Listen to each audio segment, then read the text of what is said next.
In this slip and fall case, the appellant moved for summary judgment on the ground that it had no ownership interest in the parking lot where the injured plaintiff fell. The Supreme Court denied that motion on the ground that the appellant made a prima facie case allowing of entitlement to judgment as a matter of law, but the plaintiff raised a triable issue of fact.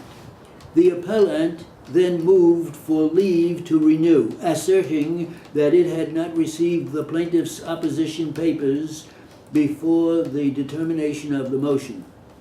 It submitted additional documentation supportive of the contention that it did not own the parking lot at issue, and that the plaintiff's evidence suggesting otherwise was erroneous. The Supreme Court denied the motion for leave to renew on the ground that the appellant had failed to offer a reasonable justification for not nominating the additional documentation with the original motion. We reverse.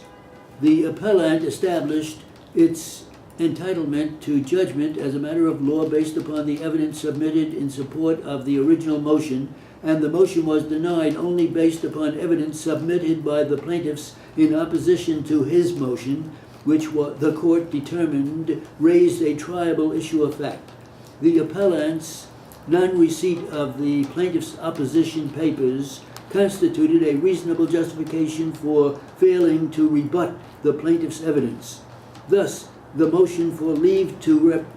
renew the plaintiff's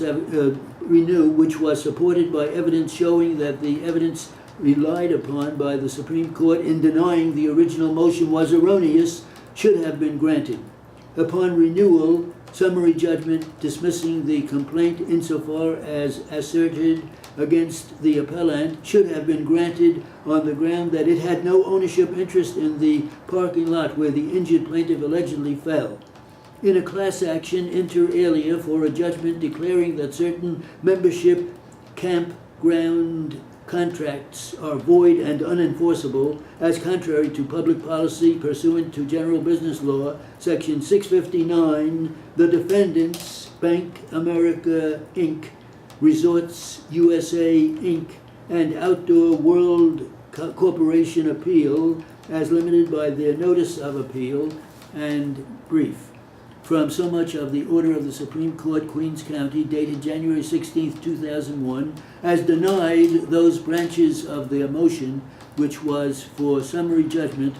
A, dismissing paragraphs 45, 45E, and 45G of the third cause of action in the amended complaint insofar as asserted by the named plaintiff against them, the dismissing of the fifth and sixth causes of action in the amended complaint insofar as asserted by the named plaintiff against them, C, dismissing the plaintiff's request for punitive damages, and D, dismissing the third cause of action in the amended complaint in its entirety insofar as asserted against the defendant Bank America,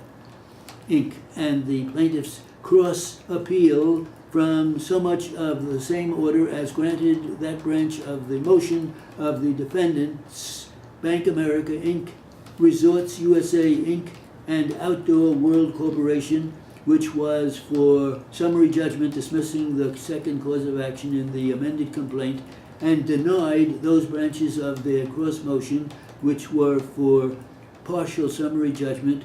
and the position of sanctions against the defendant and their counsel.